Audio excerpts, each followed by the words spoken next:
Bismillahirrahmanirrahim. Assalamualaikum warahmatullahi wabarakatuh. Alhamdulillah. Alhamdulillahi rabbil alamin. Wassalatu wassalamu ala asyrafil anbiya'i wal mursalin nabiyyina Muhammadin wa ala alihi wa ashabihi wattabi'ina ajma'in ila yaumiddin. Wa qad qala Allah ta'ala fi kitabihil karim ba'da na'udzu billahi minasy syaithanir rajim. Ya ayyuhalladzina amanu taqullaha haqqa tuqatih wa la tamutunna illa wa antum muslimun. Wa qala Rasulullah sallallahu alaihi wasallam, ittaqillaha haitsuma kunta wa atbi'is sayyi'atal hasanata tamhuha wa khaliqin nasa bi khuluqin hasanin. Amma ba'd, ma'asyiral muslimin wa zumratal mu'minin arsyadakumullah. Alhamdulillah kita bisa bermuwajahah, kita bisa berijtima, berkumpul di dalam majelis zikir, majelis iman, majelis Quran, yang apa yang kita lakukan ini mudah-mudahan seperti apa yang diisyaratkan oleh Rasulullah sallallahu alaihi wasallam. Dzakarallahu fi man indah. Allah banggakan apa yang kita lakukan ini di hadapan para malaikatnya, dan itu merupakan alamatur ridha, tanda keridhaan Allah. Dan sebelumnya tentu bagaimana majelis kita ini adalah majelis yang hafathumul malaikah, dinaungi oleh sayap-sayap malaikat, didoakan kita semua oleh para malaikat sampai kita meninggalkan majelis ini. Wa ghasyiyat alaihimur rahmah, turun rahmat dari Allah subhanahu wa ta'ala pada majelis ilmu kita ini. Ma'asyiral muslimin wa zumratal mu'minin arsyadakumullah. Ada ayat yang sangat penting untuk kita tadabburi, bagian dari jalan emas kehidupan kita. Allah subhanahu wa ta'ala berfirman dalam surah Asy-Syura ayat yang ke-45. Kita ambil yang ingin kita kupas saja karena agak panjang. Wa qala alladziina aamanu innal khasirina alladziina khasiru anfusahum wa ahlihim yaumal qiyamah. Ini dalam ayat yang lain ada juga, dan diakhiri dengan wa huwal khusranul mubin. Apa artinya? Innal khasirin, sesungguhnya orang-orang yang rugi, orang-orang yang bangkrut. Kira-kira kalau menurut antum-antuna sekalian, kalau ada kita mendengarkan seseorang yang rugi, oh si fulan rugi, si fulan bangkrut, pengusaha A gulung tikar, pengusaha B gagal bisnis dan lain sebagainya. Kira-kira kerugian yang kita bayangkan adalah kerugian apa?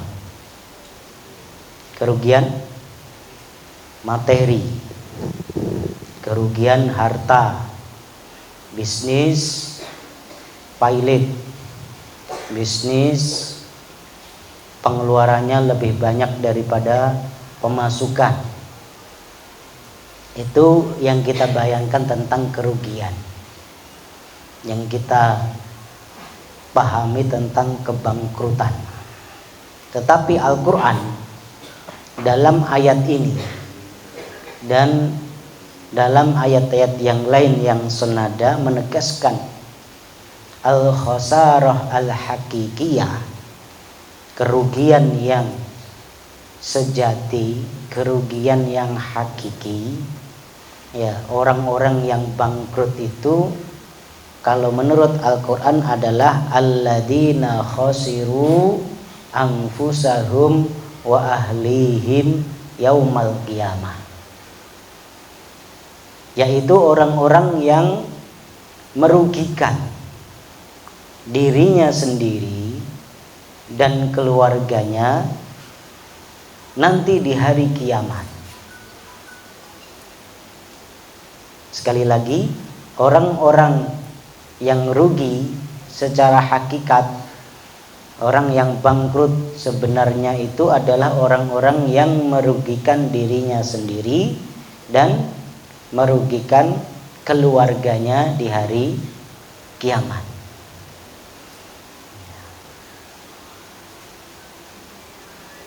Pertanyaannya, kenapa kok bisa seperti itu? Kenapa parameter kerugian itu adalah indikasinya orang-orang yang merugikan dirinya sendiri dan merugikan keluarganya? Pertama, karena tidak ada manusia yang tidak cinta kepada diri sendiri. Ya, ada di antara antum yang tidak sayang kepada dirinya sendiri? Ada di antara antuna mungkin yang tidak cinta kepada dirinya sendiri? Pasti manusia itu lahir sebenarnya dalam kondisi syuh, punya kebakhilan, punya egoisme untuk mencintai diri sendiri. Bahkan sekelas Umar ibnul Khattab saja awalnya berat itu, sampai bertanya kepada Rasulullah ketika harus mencintai Rasulullah melebihi cintanya kepada dirinya sendiri. Ketika Rasulullah bersabda, la yu'minu ahadukum hatta akuna ahabba ilaihi min waladihi wa walidihi wan nasi ajma'in, tidak beriman di antara kalian sampai aku Rasulullah lebih dia cintai daripada orang tuanya, daripada anaknya dan seluruh manusia. Umar ibn Khattab bertanya, apakah aku harus mencintaimu melebihi cintaku kepada diriku sendiri? Ya. Tapi karena memang itu kamalul iman, kesempurnaan iman, ya akhirnya dilakukan juga oleh Umar ibn Khattab. Tapi pada dasarnya semua manusia itu mencintai dirinya sendiri. Wa ahlihim, dan pasti mencintai keluarganya. Pasti mencintai keluarganya. Rata-rata manusia pasti cinta kepada keluarganya. Keluarga ini luas ya, bukan hanya keluarga kecil anak dan istri, ya, tapi juga bapak dan ibu, kakak dan adik dan lain sebagainya. Ini sudah tabiat manusia. Maka ketika Rasulullah SAW ingin agar kita mempunyai tauhidul mahabbah, punya tauhid cinta, bisa mencintai Allah dan Rasulnya di atas semua cinta-cinta yang lain, yang disebut apa? Anak dan orang tua, ya, dan manusia seluruhnya. Anak dan orang tua masuk manusia enggak? Masuk. Tapi kenapa harus disendirikan penyebutannya? Karena memang ya hampir-hampir tidak ada orang di dunia ini yang tidak cinta kepada anaknya, tidak cinta kepada orang tuanya. Ada yang tidak cinta pada istrinya, ada yang tidak cinta sama suaminya, bahkan banyak nggak mas? Awalnya dulu berbunga-bunga, ya, kalau cinta sudah melekat saya nggak mau nyebut yang selanjutnya. sehidup semati katanya. Tapi itu di awal-awal. Nanti kalau sudah 5 tahun, 10 tahun, 20 tahun, belum tentu cinta suami istri itu masih kuat. Meskipun itu tetap termasuk bagian dari keluarga dan lebih dicintai daripada manusia seluruhnya. Pada umumnya seperti itu. Dalam kondisi-kondisi tertentu ya mungkin tidak dicintai, atau ada masalah, atau sudah mulai bosan dan lain sebagainya. Tetapi tidak ada yang pudar cintanya kepada orang tua, tidak ada yang pudar cintanya kepada anak. Ada mantan istri, ada mantan suami, tapi nggak ada mantan anak, tidak ada mantan orang tua. Ya. Maka kerugian yang besar, kerugian yang sebenarnya itu adalah selain merugikan diri sendiri, adalah merugikan keluarga yang kita cintai itu. Kita kerja susah payah pagi dan sore direwangi lembur ya, apalagi yang tugas-tugas shift malam, kadang hidupnya kebalik-balik ya. Ya, kalau pas jaga malam harus standby. Malam itu kalau kata Al-Qur'an kan wa ja'alnal laila libasa. Memang malam itu tempatnya tidur, bukan untuk jaga. Tapi ya karena tuntutan, selain tuntutan profesional amanah, juga demi keluarga kita, demi menafkahi keluarga kita, itu kita lakukan. Ya, mbak-mbak, ibu-ibu yang di belakang itu sebenarnya nggak berkewajiban untuk menafkahi keluarga. Ya, tugas mereka udah di rumah ungkang-ungkang gitu ya, nyantai-nyantai gitu. Ngapain harus capek-capek kerja gitu ya. Tapi itu dilakukan demi keluarga. Maka kerugian yang hakiki ya, kebangkrutan yang sebenarnya adalah orang-orang yang tidak hanya merugikan dirinya sendiri, tetapi juga merugikan keluarganya yang dia cintai, merugikan anaknya, merugikan bapak ibunya, merugikan suami atau istrinya. Ini kerugian yang paling besar, yang tidak bisa dibandingkan dengan kerugian-kerugian materi, kerugian waktu, kerugian energi dan lain sebagainya. Karena ukuran kerugian atau enggak itu tergantung pada sebesar apa cinta kita. Kalau cinta kita paling besar adalah kepada diri kita sendiri, kemudian kepada keluarga, baru ke yang lain, maka kerugian yang paling besar adalah ketika kita merugikan diri kita sendiri dan merugikan keluarga kita. Paham sampai di sini ya? Ini agak filosofis. Jadi seperti itu ayatnya yang Allah tegaskan dalam surah Asy-Syura dan beberapa surat yang lain. Lalu Ibnu Katsir menjelaskan ya, bentuk merugikan diri sendiri dan orang lain itu, bentuk merugikan diri sendiri dan keluarga itu seperti apa? Dijelaskan bahwa bentuk merugikan diri sendiri dan keluarga yang paling besar itu adalah ketika kita berbuat dosa, ketika kita kufur kepada Allah Subhanahu wa ta'ala. Gak bales chat, itu merugikan gak? Bu ibu, kalau ditinggal suaminya ya seharian gak chat gitu ya, nah, itu saya sering banget itu. Ya aku dicuekin, nah, langsung gitu. Sibuk amat sih kakak, nah, gitu. Jadi selalu protes itu. Jadi kita nggak chat aja udah merugikan dia gitu. Padahal di sini kita juga nggak tiduran gitu. Jadi itu bentuk-bentuk kerugian. Ada yang telat ngasih nafkah, atau kemudian ada kata-kata yang menyinggung, ada kewajiban-kewajiban baik lahir ataupun batin yang tidak maksimal ditunaikan, itu merugikan. Tetapi ada poin merugikan yang paling besar, yang sampai kalau kita melakukan, kita masuk dalam kategori al-khasirin, orang-orang yang rugi serugi-ruginya, orang yang bangkrut sebangkrut-bangkrutnya, yang dicap dalam Al-Quran sebagai orang yang rugi hakiki.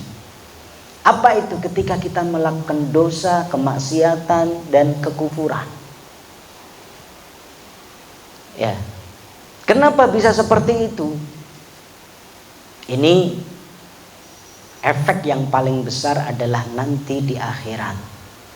Karena ketika kita melakukan dosa, kita melakukan kekufuran, itu menyebabkan kita nggak bisa hidup bareng lagi sama keluarga kita dalam kebahagiaan.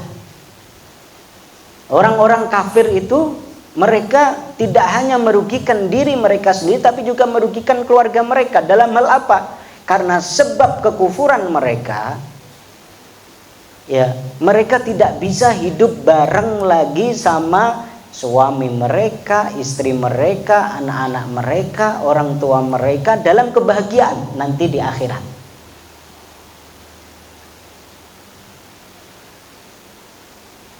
Ini wafila arsyadakumullah, bagaimana kerugian yang hakiki ketika kita melakukan dosa, apalagi sampai kufur kepada Allah Subhanahu wa taala. Karena itu menyebabkan kita nggak bisa ketemu lagi sama keluarga kita dalam kebahagiaan. Kalau keluarga kita itu mukmin muslim, sedangkan keluarga yang lain, ya al-khasirin ini kafir, maka nggak akan ketemu di surga. Karena yang satu di neraka, yang satu di surga. Dan itu selamanya. Repotnya itu selamanya. Kalau pisah sebentar, lagi kerja, jaga malam, sesok ketemu meneh. Tugas keluar kota paling 3 hari, tugas keluar negeri paling sepekan, engkau ketemu meneh. Gitu ya. Atau kalau perpisahan selama hidup di dunia, oke? Ya, kalau dia sama-sama beriman, nanti di akhirat ketemu lagi. Tapi kalau perpisahan itu disebabkan karena kekufuran, yang satu di neraka, yang satu di surga, itu khalidina fiha abada. Maka itu kerugian yang paling besar. Kita nggak bisa bersama dengan orang yang kita cintai, kita nggak bisa bersama dengan anak-anak kita, orang tua kita, pasangan-pasangan kita. Maka al-khasirin alladzina khasiru anfusahum wa ahlihim yaumal qiyamah. Oke, ternyata al-khasir ini sama keluarganya sama-sama kafir. Ya, sama-sama kafir. Lah berarti bareng dong di neraka, kan ada gitu ya. Ada orang udah seneng-seneng ancang-ancang sejak sekarang, bahkan nantang rapopo mlebu neraka. Ya, gue malah esok ketemu artis. Ya, esok ketemu fulan.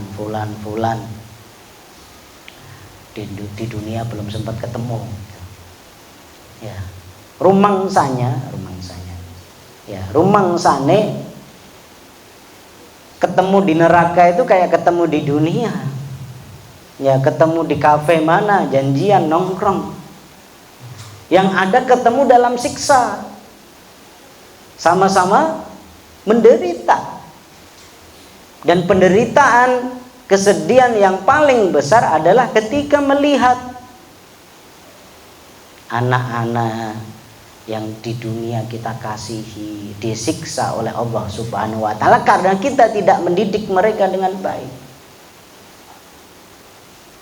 Yang paling menyedihkan adalah ketika kita melihat suami atau istri kita disiksa disebabkan karena kita tidak menegakkan amar ma'ruf nahi munkar dalam keluarga kita. kita sendiri juga disiksa.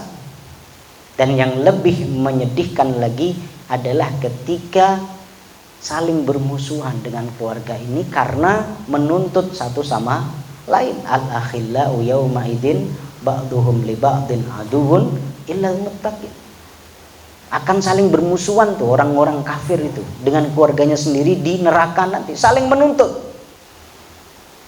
Yang istri menuntut suaminya, kamu dulu seharusnya jadi imam, malah nggak mau, malah nggak peduli, malah nggak tanggung jawab. Nanti suami nyalahin istrinya, kamu sudah diarahkan begini. Anak menyalahkan bapaknya, saya jadi kayak gini kan gara-gara bapak nggak mengenalkan saya dengan pencipta saya, dengan Allah Azza wa Jalla. Nanti bapak juga nyalahkan anaknya dan seterusnya. Ini lebih menyedihkan lagi dan ini kerugian yang besar. Ya. Jadi kalaupun sama-sama masuk neraka itu bukan berarti mangan ramangan sing penting kumpul, nikmat ranikmat sing penting kumpul. Ya, itu hanya ada di dunia. Pasangan muda ya masih ngontrak, mobil masih mobil, motor masih kredit gitu ya. Makan sepiring berdua, secara lahir sengsara, tapi kalau memang ada cinta, wah itu bahagia gitu. Ya. Tapi kalau di neraka nggak ada kayak gitu. Mangan ramangan sing penting kumpul. Nikmat nggak nikmat, sengsara nggak sengsara, yang penting kumpul, itu nggak ada. Yang ada ya sengsara betulan, nggak ada nikmatnya, bahkan saling menyalahkan. Ini ya wafilah arsyadullah, maka ini kerugian yang paling besar. Ma'asyiral muslimin wa zumratal mu'minin arsyadakumullah, itu adalah kerugian di akhirat. Ya, kerugian di akhirat yang pasti terjadi. Orang-orang yang hobi melakukan dosa, orang-orang yang ahlul maksiat, apalagi sampai pada tingkat kekufuran kepada Allah Azza wa Jalla, itu sudah fix. Ya, mereka adalah al-khasirin al-hakikiyin, adalah orang-orang yang rugi yang sebenarnya. Dengan apa? Dengan merugikan diri mereka sendiri, disebabkan dosa dan kekufuran mereka masuk neraka. Bahkan itu juga merugikan keluarga mereka. Ketika misalnya keluarga mereka itu mukmin, ya rugi, sedih tentu. Sedih tentu. Maunya ya kumpul bareng sama keluarga di surga. Tapi kok ada salah satu anggota keluarga yang tidak masuk surga, yaitu merugikan. Karena min tamami ni'ami ahlil jannah, kata As-Sa'di, adalah kumpulnya kita dengan keluarga kita. Tapi kalau ada satu dua, kita kalau lagi lebaran kumpul semua gitu ya, ada kakak atau adik yang di luar kota yang pas nggak pulang, ada yang kurang. Apalagi kita sebagai orang tua, ya punya satu anak kuliah di luar negeri, lebaran kok nggak datang, ya. Maka ketika datang semua itu adalah tamam ni'ami ahlil jannah. Ya nggak sampai sedih tapi rugi, karena nggak ada kesedihan di surga. Ya, tapi berkurang kenikmatannya, tidak sempurna karunianya. Maka itu menjadi sebuah kerugian. Nah, itu di akhirat. Bagaimana di dunia? Ya, bagaimana di dunia? Di dunia ini, ketika kita melakukan dosa, apalagi kekufuran, ya, itu juga sama. Yang dirugikan bukan hanya diri kita, tetapi juga keluarga kita. Karena apa? Ikhwafillah arsyadakumullah. Al-qulub biyadillah. Hati manusia itu di tangan Allah. Termasuk hati anak kita, hati istri kita, hati pasangan kita, itu di tangan Allah. Dan buruknya hubungan kita dengan Allah disebabkan karena dosa-dosa kita, kelalaian kita dalam melaksanakan kewajiban itu akan berefek pada hablum minan nas, akan berefek kepada hubungan kita dengan manusia, termasuk hubungan kita dengan orang-orang yang kita cintai, keluarga kita. Itulah rahasia kenapa ayat hafidhu 'alas sholawati was sholatil wusta wa qumu lillahi qanitin, ya, perintah untuk menjaga sholat 5 waktu itu Allah selipkan di antara ayat-ayat yang berkaitan dengan tolak. Tolak, ngertos nggih tolak? Bukan tolak angin.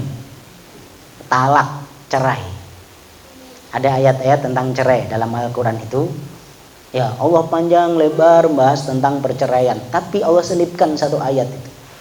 Hafidhu 'alas sholawati was sholatil wusta wa qumu lillahi qanitin fa in khiftum, dan seterusnya. Ya, di sini para ulama di antaranya Syekh Abdul Razak Al-Badr menjelaskan dalam Ta'dhimus Shalah. Kita hadir langsung ketika itu daurahnya di Masjid Nabawi. Menjelaskan ini menunjukkan hubungan yang sangat erat antara menjaga sholat dengan keutuhan rumah tangga. Sekali lagi, ini menunjukkan hubungan yang sangat erat antara menjaga sholat dengan keutuhan rumah tangga, dengan hubungan kita sama manusia. Karena kembali lagi ke kaidah awal tadi, al-qulub biyadillah, hati-hati manusia itu di tangan Allah. Kita nggak bisa ngatur hati orang itu mau seneng sama kita atau enggak, kita nggak bisa ngatur. Bisa mungkin kita buat-buat sok baik dan lain sebagainya, tapi ya mungkin orang hanya akan respect sampai pada tahap pikiran saja. Ya, tapi kalau sampai masuk ke hati, ya betul ada chemistry dan lain sebagainya, akan sulit. Karena itu semuanya di tangan Allah Subhanahu wa taala. Maka kalau hubungan kita dengan Allah Subhanahu wa taala enggak harmonis, ya itu menyebabkan disharmoni, ketidakharmonisan hubungan kita dengan sesama manusia. Ini ikhwah fillah arsyadakumullah, maka ketika kita melakukan dosa, ketika kita berbuat kufur, itu tidak hanya merugikan diri kita sendiri dan keluarga kita di akhirat, tetapi di dunia pun kita sudah mulai dapat kerugian itu. Saya pribadi merasakan kalau pas lagi nggak harmonis sama istri, atau kadang sering cekcok gitu ya, sering geseh, ya dikit-dikit emosi gitu. Kita evaluasi ini kenapa, dan selalu yang kita evaluasi pertama kali adalah sholat kita. Oh iya, gak berjamaah. Oh iya, kemarin telat. Oh iya, udah gak khusyuk dan lain sebagainya. Ya. Itu karena memang ya sholat ini simbol saja, simbol dari ibadah-ibadah yang lain. Bukan hanya sholat tentunya, tapi juga ibadah-ibadah yang lain. Yang ikhwah fillah arsyadakumullah, ya di sini ketika kita melakukan dosa, yang rugi bukan hanya diri kita sendiri, tercatat oleh malaikat raqib dan atid sebagai dosa, tetapi juga berefek kepada keluarga kita, ya, berefek pada kebahagiaan rumah tangga. Saya yakinlah kalau dalam rumah tangga itu suasana ubudiyahnya kuat gitu ya, sama-sama soleh, sama-sama takwa, sama-sama berakhlak karimah, insya Allah masalah apapun, bukan tanpa masalah pasti, tapi masalah apapun bisa diselesaikan dengan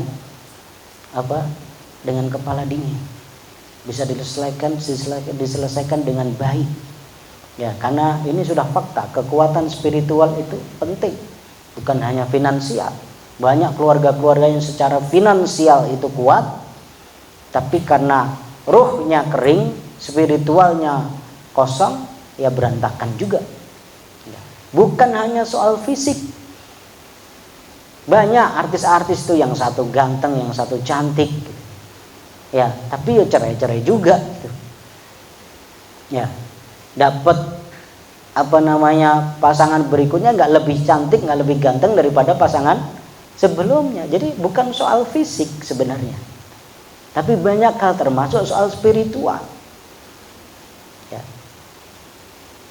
Saya menjadi saksi banyak keluarga yang Masya Allah secara fisik yang satu ganteng, yang satu ya kurang gitu. Atau sebenarnya yang satu cantik, yang satu ya kurang gitu. Yang satu bersyukur, yang satu bersabar. Ya, yang satu dapat pahala syukur, yang satu dapat pahala sabar, dapat sama-sama dapat pahala gitu ya. Ya. Yang satu alhamdulillah, yang satu innalillah. Tapi ketika masing-masing itu sama-sama soleh dan solihah, ya bisa dilewati, kesulitan itu bisa dilewati. Sebaliknya juga dan dari sisi lain, dari sisi materi, ada yang keluarga Allah uji dengan kekurangan, tapi Masya Allah karena sama-sama imannya kuat, menjaga dosa dan lain sebagainya, ya bisa melewati ujian itu. Ya, ini akhwafillah arsyadakumullah. Maka penting sekali menjaga diri dari dosa, menjaga diri dari kekufuran.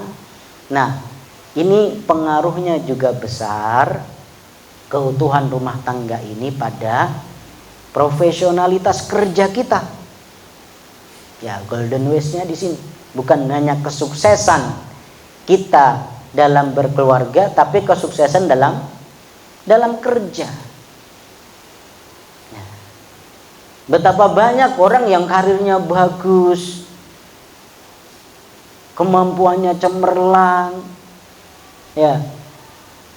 Kemudian peluang-peluang yang ada di depan matanya terbuka lebar, networkingnya luas, gitu ya, naik terus, tapi langsung jatuh ketika kemudian melakukan yang namanya selingkuh.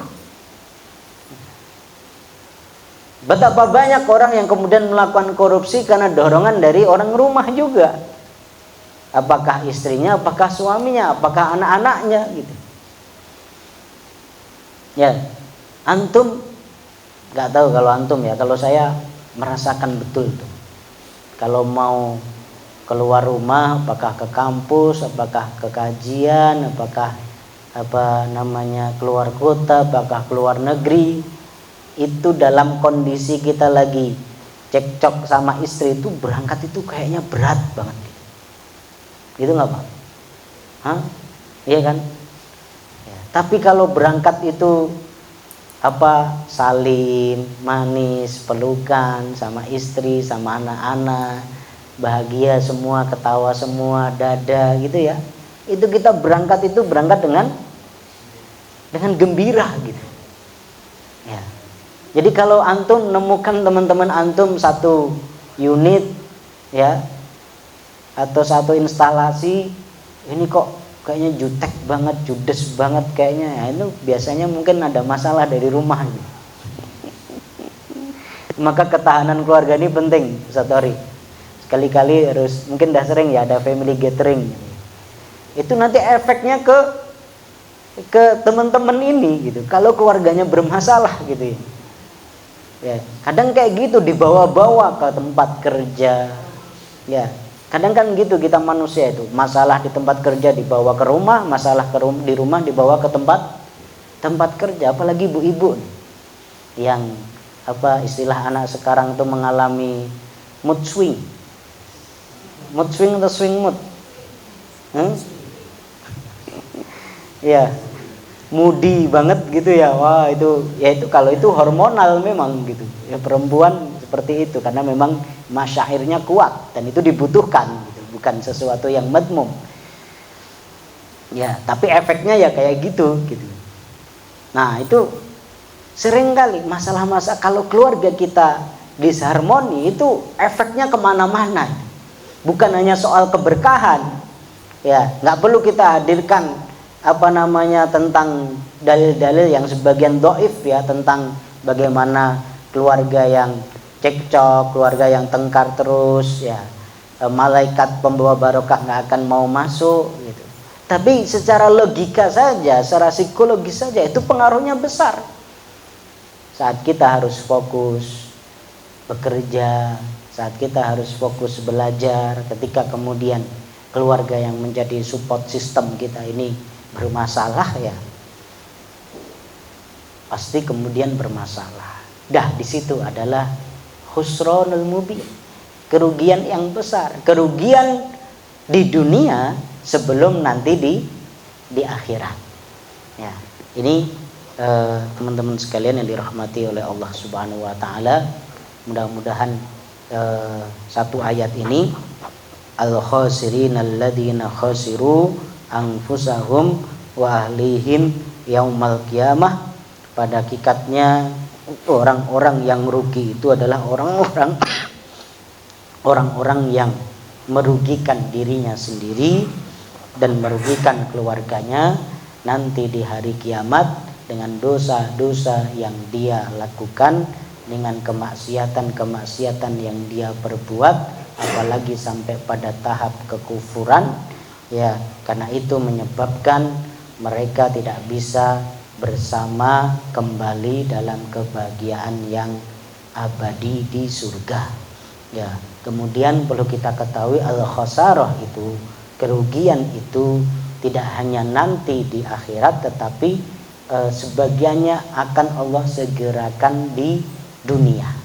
Dan secara